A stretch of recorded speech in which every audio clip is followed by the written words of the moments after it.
Friends, this is Madhu and welcome to our YouTube channel M with Madhu. दोस्तों, इस video में हम डिस्कस करेंगे मनोविज्ञान का इतिहास। जो हमने टॉपिक पढ़ा था उससे रिलेटेड कुछ एमसीक्यूज। ये एमसीक्यू का पार्ट 2 है। इससे पहले पार्ट 1 में हम 20 एमसीक्यूज डिस्कस कर चुके हैं। बाकी के बचे हुए जो 20 एमसीक्यू है वो हम इस वीडियो में डिस्कस करेंगे। ये वीडियो आप चाहे किसी भी टीचिंग से रिलेटेड एग्जाम की तैयारी कर रहे हैं, चाहे वो सीटेट हो, UP TET, KVS, DSSB, REET, MP TET, कोई भी टीचिंग से रिलेटेड एग्जाम, ये वीडियो उसके लिए बहुत हेल्पफुल है। क्योंकि मनोविज्ञान का इतिहास जो टॉपिक है ये हर टीचिंग से रिलेटेड एग्जाम में इससे क्वेश्चन पूछे जाते हैं। तो चलिए डिस्कस करते हैं कुछ एमसीक्यूज। हमने 20 क्वेश्चन इससे पहली वीडियो में डिस्कस कर लिए थे। ये 21 क्वेश्चन है। निम्नलिखित में से किसका सही मिलान नहीं है? ऑप्शंस है मानवतावाद कार्ल रोजर्स, प्रकार्यवाद विलियम जेम्स, संरचनावाद वॉटसन या फिर मनोविश्लेषणवाद फ्रॉइड। तो एक तरफ आपको संप्रदाय दिए हुए हैं और दूसरी तरफ उसके प्रवर्तक दिए हुए हैं। तो इसमें आपको बताना है कि कौन सा इसमें से सही मिलान नहीं है। फर्स्ट है मानवतावाद। मानवतावाद कार्ल रोजर्स, ये बिल्कुल सही है क्योंकि जो कार्ल रोजर्स थे ये एक मानवतावादी थे। सेकंड है प्रकार्यवाद, ये भी सही है, विलियम जेम्स प्रकार्यवाद के प्रवर्तक थे। थर्ड है संरचनावाद। संरचनावाद यहाँ पर दिया है वॉटसन, ये गलत है क्योंकि संरचनावादी वॉटसन नहीं थे, संरचनावादी थे वुंड और टिचनेर। कौन कौन थे? विलियम वुंड और टिचनेर थे संरचनावादी और वॉटसन थे व्यवहारवादी। वॉटसन ने व्यवहारवाद की नींव रखी थी। तो यहाँ आपका जो राइट ऑप्शन होगा वो होगा ऑप्शन थर्ड। ऑप्शन फोर्थ में दिया है मनोविश्लेषणवाद, ये भी सही है, इससे जुड़े थे फ्रॉइड। नेक्स्ट क्वेश्चन देखते हैं कि शिक्षा मनोविज्ञान के विषय क्षेत्र के अंतर्गत किन संबंधित विषयों का अध्ययन किया जाता है? ऑप्शंस है जनसमूह के वाद विवाद का अध्ययन, सेकंड है शिक्षा नीति का अध्ययन, थर्ड है सांसारिक विपदाओं का अध्ययन और फोर्थ है शिक्षार्थियों एवं शिक्षक संबंधी अध्ययन। तो जो शिक्षा मनोविज्ञान है उसके अंतर्गत कौन से विषयों का अध्ययन किया जाता है ये आपको बताना है। तो इसका राइट ऑप्शन होगा ऑप्शन फोर्थ, शिक्षार्थियों एवं शिक्षा संबंधी अध्ययन किया जाता है शिक्षा मनोविज्ञान में। तो जो 22 क्वेश्चन है उसका करेक्ट ऑप्शन होगा ऑप्शन फोर्थ। नेक्स्ट क्वेश्चन है शिक्षा मनोविज्ञान का केंद्र है। ऑप्शन है बालक, शिक्षक, शिक्षण विधि या फिर पाठ्यक्रम। तो इसमें आपको बताना है कि शिक्षा मनोविज्ञान का केंद्र कौन है। तो इसका राइट ऑप्शन होगा ऑप्शन फर्स्ट बालक। 24th क्वेश्चन है साइकोलॉजी शब्द किस भाषा से लिया गया है? ऑप्शंस है अंग्रेजी, ग्रीक, फारसी या फिर यूनानी। तो जो साइकोलॉजी शब्द है वो 2 वर्ड से मिलकर बना है। कौन कौन से? साइकी और लोगोस। साइकी का मतलब होता है सोल यानी कि आत्मा और लोगोस का मतलब होता है स्टडी यानी कि अध्ययन। तो जो साइकोलॉजी है इसका अर्थ हुआ आत्मा का अध्ययन करने वाला एक विषय है साइकोलॉजी। तो जो साइकोलॉजी वर्ड है वो कौन सी भाषा से लिया गया है? ये ग्रीक भाषा के 2 वर्ड से मिलकर बना है। तो 24 का राइट ऑप्शन होगा option second Greek. Next question देखते हैं मनोविज्ञान का शिक्षा के क्षेत्र में योगदान है। ऑप्शंस है अब शिक्षा बाल केंद्रित हो गई, सेकंड है शिक्षक बालकों से निकट का संपर्क स्थापित करने का प्रयास करता है, थर्ड है शिक्षक को छात्रों की आवश्यकता का ज्ञान हो सकता है और फोर्थ ऑप्शन है उपरोक्त सभी। तो इसमें आपको बताना है कि जो मनोविज्ञान है उसका शिक्षा के क्षेत्र में क्या योगदान रहा है। तो इसका राइट ऑप्शन होगा ऑप्शन फोर्थ उपयुक्त सभी, क्योंकि फर्स्ट ऑप्शन में दिया है कि अब शिक्षा बाल केंद्रित हो गई। बिल्कुल सही है क्योंकि बालक को ही केंद्र मानकर मनोविज्ञान में शिक्षा दी जाती है। सेकंड है शिक्षक बालकों से निकट का संपर्क स्थापित करने का प्रयास करता है, ये भी आपका ऑप्शन बिल्कुल सही है। और थर्ड है शिक्षक को छात्रों की आवश्यकता का ज्ञान हो सकता है, क्योंकि मनोविज्ञान का अध्ययन करने से, शिक्षा मनोविज्ञान का अध्ययन करने से शिक्षक को पता चलता है कि क्या क्या छात्रों की आवश्यकताएं हैं, कहाँ उनको सीखने में प्रॉब्लम आ रही है। तो इसका जो राइट ऑप्शन होगा वो होगा ऑप्शन फोर्थ। नेक्स्ट क्वेश्चन है, यह परिभाषा किसकी है? मनोविज्ञान शिक्षा का आधारभूत विज्ञान है। तो आपको बताना है कि ये किसने परिभाषा दी थी कि मनोविज्ञान शिक्षा का आधारभूत विज्ञान है। ऑप्शंस है डेविस, स्किनर, पावलोव या फिर वुडवर्थ। आपको परिभाषाएं भी याद रखनी है क्योंकि परिभाषाओं से भी आपके क्वेश्चन पूछे जाते हैं।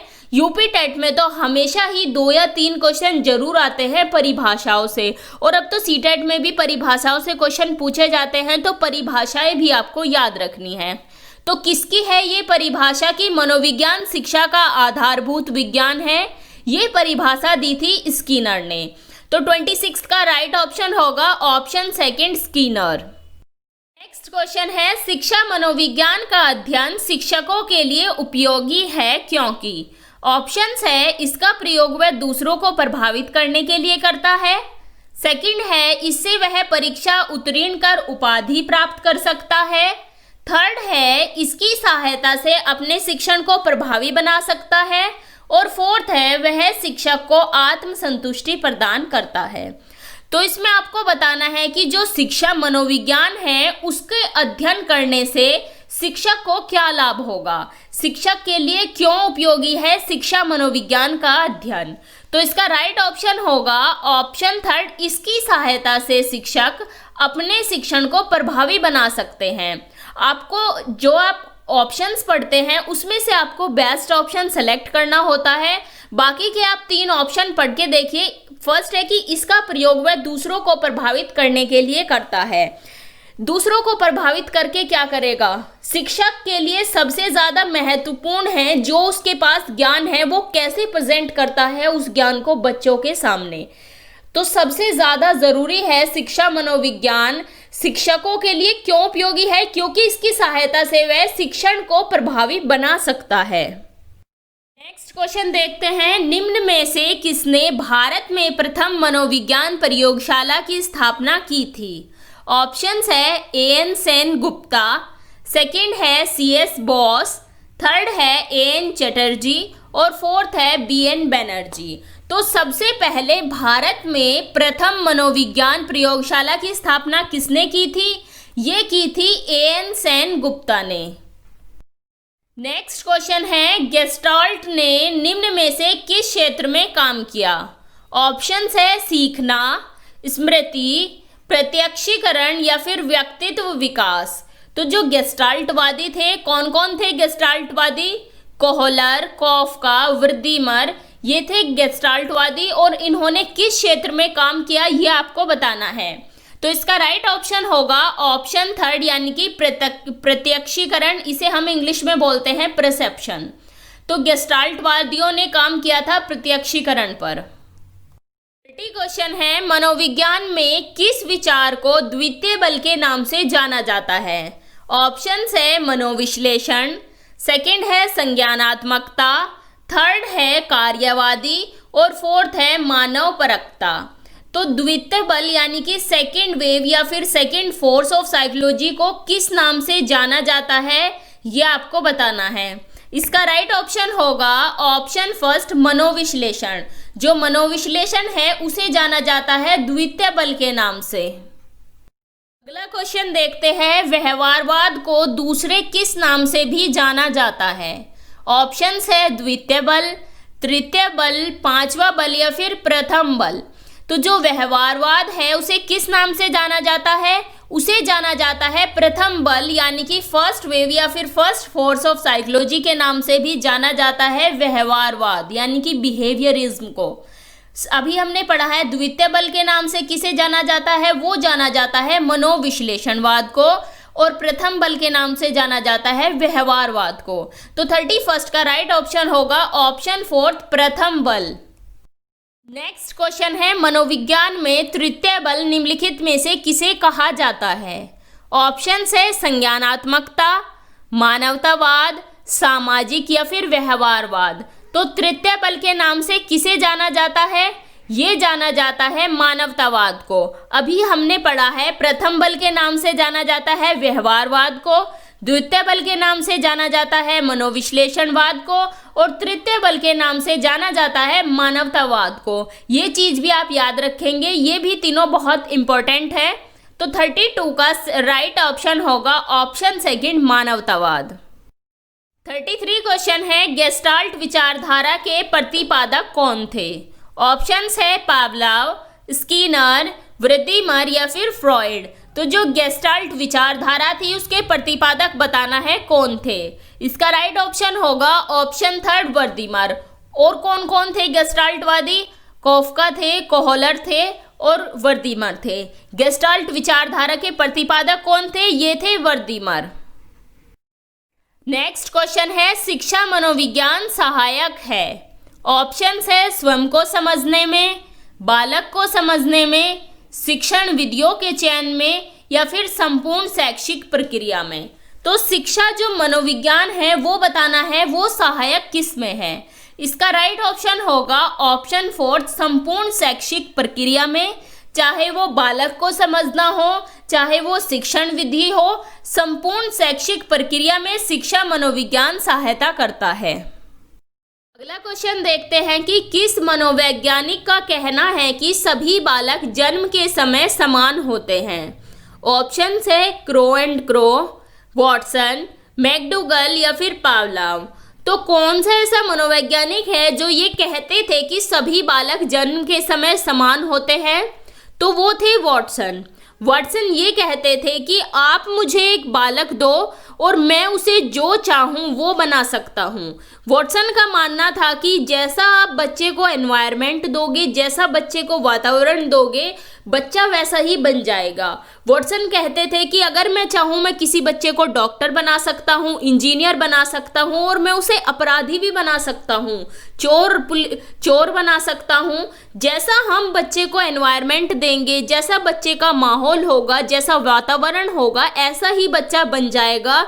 ये मानना था वॉटसन का। वॉटसन ये मानते थे कि जन्म के समय सभी बच्चे समान होते हैं, वातावरण मिलने के बाद, उन्हें माहौल मिलने के बाद बच्चे अलग अलग बनते हैं। तो 35 का जो राइट ऑप्शन होगा वो होगा ऑप्शन सेकंड। नेक्स्ट क्वेश्चन देखते हैं कि आत्मनिरीक्षण की तकनीक से सबसे अधिक कौन जुड़ा हुआ है? ऑप्शंस है William Wundt, William James, Watson या फिर वृद्धिमर। तो आत्मनिरीक्षण की जो तकनीक है उससे कौन जुड़ा हुआ है ये आपको बताना है। इसका राइट ऑप्शन होगा ऑप्शन फर्स्ट, विलियम वुंट। 37वां क्वेश्चन है, शैक्षणिक मनोविज्ञान के पिता के रूप में कौन जाना जाता है? ऑप्शंस है विलियम वुंट, थॉर्नडाइक, वॉटसन या फिर एल्फ्रेड बीने। तो जो शैक्षणिक मनोविज्ञान है जिसे हम इंग्लिश में बोलते हैं एजुकेशन साइकोलॉजी, इसके पिता के रूप में आपको बताना है कौन जाना जाता है। फादर ऑफ एजुकेशन साइकोलॉजी आपको बताना है किसे कहा जाता है। फर्स्ट ऑप्शन है विलियम वुंट, थॉर्नडाइक, वॉटसन या फिर एल्फ्रेड बीने। तो जो थॉर्नडाइक थे उन्हें कहा जाता है फादर ऑफ एजुकेशन साइकोलॉजी, यानी कि शिक्षा मनोविज्ञान के पिता। नेक्स्ट क्वेश्चन है, 16वीं शताब्दी तक ग्रीस देश में दार्शनिकों ने इसके शाब्दिक अर्थ के अनुसार इसे आत्मा का अध्ययन करने वाला विज्ञान माना गया। कौन सा दार्शनिक इस प्रत्यय से संबंधित नहीं है? ऑप्शन है प्लेटो, अरस्तु, डेकार्टे या फिर डेविड ह्यूम। तो जो 16वीं शताब्दी के दार्शनिक थे वे मानते थे कि जो मनोविज्ञान है वो आत्मा का अध्ययन है। तो इन ऑप्शंस में से आपको बताना है कि कौन सा ऐसा मनोवैज्ञानिक है जो 16वीं शताब्दी के मनोवैज्ञानिक से संबंधित नहीं है, जो ये नहीं मानता कि आत्मा का अध्ययन करने वाला विषय है मनोविज्ञान। तो कौन कौन थे मुख्य दार्शनिक 16वीं शताब्दी में? अरस्तु थे, प्लेटो थे और डेकार्टे थे। लेकिन जो डेविड ह्यूम थे ये 17वीं शताब्दी के मुख्य दार्शनिक थे। कौन सी शताब्दी के? 17वीं शताब्दी के। और कौन कौन थे इनके साथ में? लिबनिज थे, Kant, Hume, Hobbes, John Locke, पोम्पोलॉजी, ये सभी 17वीं शताब्दी के मुख्य दार्शनिक थे। और 16वीं शताब्दी के मुख्य दार्शनिक थे प्लेटो, अरस्तु और डेकार्टे। तो इसमें आपको बताना है कि 16वीं शताब्दी के कौन से नहीं थे। इसका राइट ऑप्शन होगा option 4, David Hume. Next question है, 19वीं शताब्दी में मनोविज्ञान की विषय वस्तु मन या आत्मा से हटके मानसिक क्रियाएं या चेतना अनुभूति हो गई। चेतनवादी मनोवैज्ञानिकों को क्या कहा जाता है? ऑप्शंस है संरचनावादी, अभिप्रेरणावादी, प्रकृतिवादी या फिर आदर्शवादी। तो जो 19वीं शताब्दी थी उसमें जो मनोविज्ञान की विषय वस्तु थी, अब वो मन और आत्मा नहीं रही, वो हो गई चेतन अनुभूति। तो चेतनवादी जो मनोवैज्ञानिक थे उन्हें क्या कहा जाता था, ये आपको बताना है। इसका राइट ऑप्शन होगा ऑप्शन फर्स्ट संरचनावादी। और इसमें मुख्य कौन थे? संरचनावादी में मुख्य थे विलियम वुंट और उनके शिष्य थे टिचनेर। तो 39 का राइट ऑप्शन होगा ऑप्शन फर्स्ट, जो चेतनावादी थे उन्हें संरचनावादी कहा जाता था। लास्ट क्वेश्चन देखते हैं। यहाँ पर एक डेफिनेशन, एक परिभाषा दी हुई है, ये बताना है आपको कि ये किसने दी थी। परिभाषा क्या है कि सर्वप्रथम मनोविज्ञान ने अपनी आत्मा को छोड़ा, फिर अपने मन को त्यागा, फिर अपनी चेतना खोई और अब यह व्यवहार के ढंग को अपनाए हुए है। क्या है परिभाषा? सर्वप्रथम मनोविज्ञान ने अपनी आत्मा को छोड़ा, फिर अपने मन को त्यागा, फिर अपनी चेतना खोई और अब यह व्यवहार के ढंग को अपनाए हुए है। ऑप्शंस आपके वुडवर्थ, वॉटसन, मैकडूगल या फिर विलियम वुंट। तो ये परिभाषा किसने दी थी ये आपको बताना है। इसका राइट ऑप्शन होगा ऑप्शन थर्ड, ये परिभाषा थी मैकडूगल की। परिभाषाएं भी आपको याद रखनी है कि कौन सी परिभाषा किसने दी थी, यह आपके एग्जाम में पूछा जाता है हमेशा।